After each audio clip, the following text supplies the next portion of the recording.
नमस्कार, आप देख रहे हैं चाणक्य न्यूज और मैं हूं आपके साथ मानवी ठाकुर। आज की कुछ खास खबरें। आज प्रधानमंत्री नरेंद्र मोदी ने दिल्ली में महिलाओं के साथ महिला वंदन अधिनियम पर संवाद किया। इस दौरान भोपाल में भी भोपाल भारतीय जनता पार्टी कार्यालय में बड़ी संख्या में महिलाओं ने कार्यालय में पहुंचकर प्रधानमंत्री के संवाद को सुना। प्रधानमंत्री ने कहा कि यह अधिनियम महिलाओं को राजनीतिक रूप से सशक्त बनाने की दिशा में एक ऐतिहासिक कदम है। कार्यक्रम में विभिन्न क्षेत्रों से आई महिलाओं ने भाग लिया, अपने अनुभव साझा किए।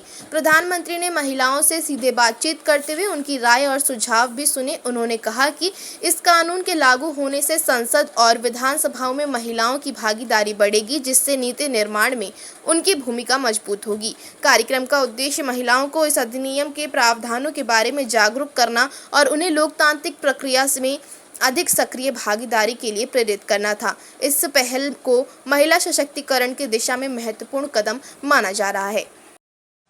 बाबा साहब अम्बेडकर जिंदाबाद। उनकी आज 135वीं जयंती है। ये इस देश का जो संविधान है, ये बाबा साहब अम्बेडकर ने बनाया। ये संविधान सभा के अध्यक्ष थे, जिसमें लगभग 300 सदस्य थे। महात्मा गांधी, पंडित जवाहरलाल नेहरू, सरदार पटेल, मौलाना अबुल कमाल आजाद, ये उस समय सब कांग्रेस पार्टी के सब सर्वे सर्वा थे और इनने बाबा साहब को ये जिम्मेदारी उस समय सौंपी थी और ये संविधान बना।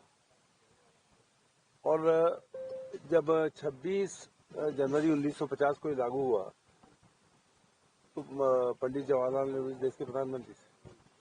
नेहरू जी के कैबिनेट में रहे बाबा साहब अम्बेडकर, लेकिन इनकी जो पार्टी थी आरएसएस उस समय थी और हिंदू महासभा, इनने 15 अगस्त 1947 को झंडे नहीं फहराए।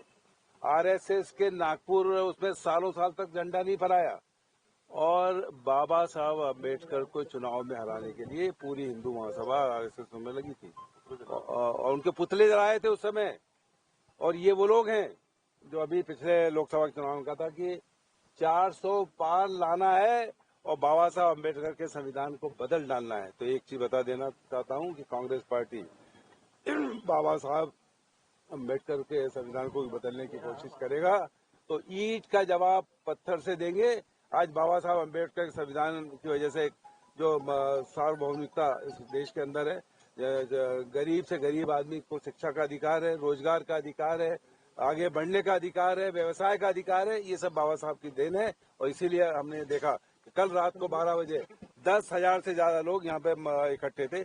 ये भावना है, हम भी थे, बाकी भी थे, सब थे और ये बाबा साहब अम्बेडकर संविधान से ही देश आगे बढ़ेगा।